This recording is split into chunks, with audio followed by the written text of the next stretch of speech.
వ్యవసాయ ఉద్యాన వర్సిటీ భూములను హైకోర్టుకు కేటాయించవద్దు. జీవో నెంబర్ 55ను వెంటనే వెనక్కి తీసుకోవాలంటూ యూనివర్సిటీ వద్ద నిరసన తెలుపుతున్న ఏబీవీపీ రాష్ట్ర కార్యదర్శి ఝాన్సీ సహా విద్యార్థులపై పోలీసులు క్రూరంగా వ్యవహరించడాన్ని నిరసిస్తూ అఖిల భారతీయ విద్యార్థి పరిషత్ జగిత్యాల శాఖ ఆధ్వర్యంలో నిరసన కార్యక్రమం చేపట్టారు. ఈ సందర్భంగా ఏబీవీపీ రాష్ట్ర కార్యవర్గ సభ్యుడు మన్వాడ నందు మాట్లాడుతూ ఇది రాష్ట్ర ప్రభుత్వం దుర్మార్గ పాలనకు నిదర్శనమని, దీనికి కారణమైన కానిస్టేబుల్స్ పై చర్యలు తీసుకోవాలని డిమాండ్ చేశారు. వ్యవసాయ ఉద్యాన వర్సిటీ భూములను హైకోర్టుకు కేటాయించవద్దని గత నెల రోజులుగా యూనివర్సిటీ వద్ద నిరసనలు, ధర్నాలు చేస్తున్నామని తెలిపారు.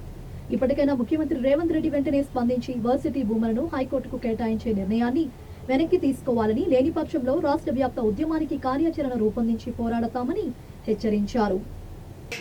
సమస్య చూసుకున్నట్టయితే 40 రోజుల నుండి ఒక జీవో నెంబర్ 55 రద్దు చేయాలని చెప్పి అనేక సార్లు ఏబీవీపీ ఉద్యమాలు చేస్తున్నప్పటికీ, నిరసన చేస్తున్నప్పటికీ కూడా ఈ యొక్క రాష్ట్ర ప్రభుత్వం దానిపై చిత్తశుద్ధి లేకుండా చేస్తున్నటువంటి కార్యక్రమాలకు సంబంధించి ఈరోజు జగిత్యాలలో ఉన్నటువంటి యూనివర్సిటీ, అగ్రికల్చర్ యూనివర్సిటీలో ధర్నా నిర్వహించడం జరుగుతుంది. మొన్న చూసుకున్నట్టయితే యూనివర్సిటీకి సంబంధించిన, అగ్రికల్చర్ యూనివర్సిటీకి సంబంధించినటువంటి ధర్నాలు ఎవరైతే ఒక కార్యక్రమంలో పాల్గొంటున్నారో వాళ్ళ మీద దాడులు చేయడం చాలా బాధాకరము. అదేవిధంగా ఒక పోలీసు, ఈ యొక్క తెలంగాణ రాష్ట్రంలో ఉన్నటువంటి పోలీస్ శాఖలు కూడా ఎప్పటికప్పుడు నేను ఫ్రెండ్లీ పోలీస్, తెలంగాణ అంటే ఫ్రెండ్లీ పోలీస్, తెలంగాణ అంటే ఫ్రెండ్లీ పోలీస్ అని చెప్పుకోవడమే తప్ప ఒక్కసారి కూడా ఒక ఫ్రెండ్లీ పోలీస్ అని నిరూపించుకోవడానికి ఇంతవరకు కూడా కాలేదు.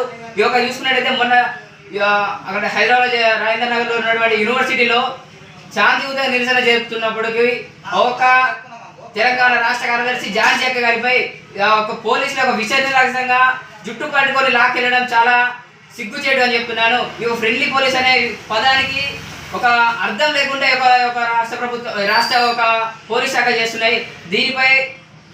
దీన్ని ఈ యొక్క విషయాన్ని ఖండిస్తూ, అదేవిధంగా రాబోయేటువంటి రోజుల్లో ఏ అయితే విద్యార్థులని అనేకమైన ఇబ్బందులు పెడుతున్నారో ఈ యొక్క రాష్ట్ర ప్రభుత్వం కావచ్చు, ఆ రాష్ట్ర ప్రభుత్వం తొత్తులో పనిచేసేటువంటి పోలీస్ శాఖలు కావచ్చు, వీళ్ళందరూ కూడా ఏబీవీపీ కూడా చెప్తా ఉంది, ఈ యొక్క జీవో నెంబర్ 55 వెంటనే రద్దు చేయకపోతే రాబోయేటువంటి రోజుల్లో పెద్ద ఎత్తున ఏబీవీపీ ఉద్యమిస్తుంది.